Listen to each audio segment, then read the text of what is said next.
জনতার মাঝে নেতা, জনতার মাঝে মুখ্যমন্ত্রী। সরাসরি জনতার অভাব অভিযোগ শুনতে এবার জনতার দরবার করবেন মুখ্যমন্ত্রী শুভেন্দু অধিকারী। 1 জুন কলকাতা থেকে শুরু কর্মসূচি।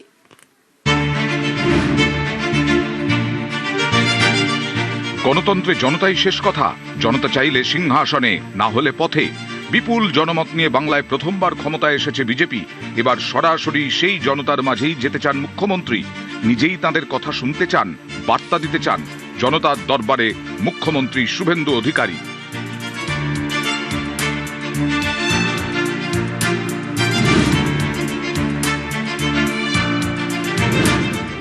পয়লা জুন থেকে শুরু হতে পারে মুখ্যমন্ত্রী শুভেন্দু অধিকারীর জনতার দরবার। জনতার সামনে বসে তাঁদের কথা শুনবেন মুখ্যমন্ত্রী। কলকাতা থেকে শুরু হবে জনতার দরবার। ধনধান্য অডিটোরিয়ামে প্রথম জনতার দরবার হওয়ার কথা, তারপর জেলায় এই কর্মসূচি হতে পারে। জনতার দরবার হলো বিজেপির সিগনেচার কর্মসূচি। দিল্লি থেকে ওড়িশা, উত্তরপ্রদেশ থেকে মধ্যপ্রদেশ, একাধিক বিজেপি শাসিত রাজ্যেই মুখ্যমন্ত্রীদের জনতার দরবার বসে, যেখানে জনতার অভিযোগ সরাসরি শোনেন মুখ্যমন্ত্রী।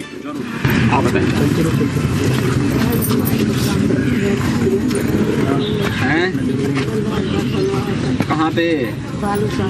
संत कबीर नगर में जमीन आपकी है, इसको संत कबीर नगर में दो भाई। डेढ़ सबको क्यों नहीं आप सुनाई पता है क्या बात है? मुख्यमंत्री कथा शुणती कि दिव्यांग मानकर जो स्थिति बर्तमान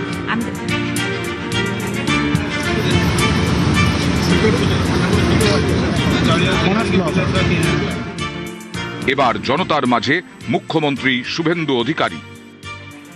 বিজেপি শাসিত একাধিক রাজ্যে এই কর্মসূচি ইতিমধ্যেই চালু রয়েছে, আর এবার এ রাজ্যেও জনতার দরবার শুরু হতে চলেছে।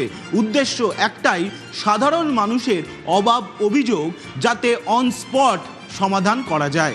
ক্যামেরায় সুব্রত জানার সঙ্গে সোমরাজ বন্দ্যোপাধ্যায়, নিউজ 18 বাংলা, কলকাতা।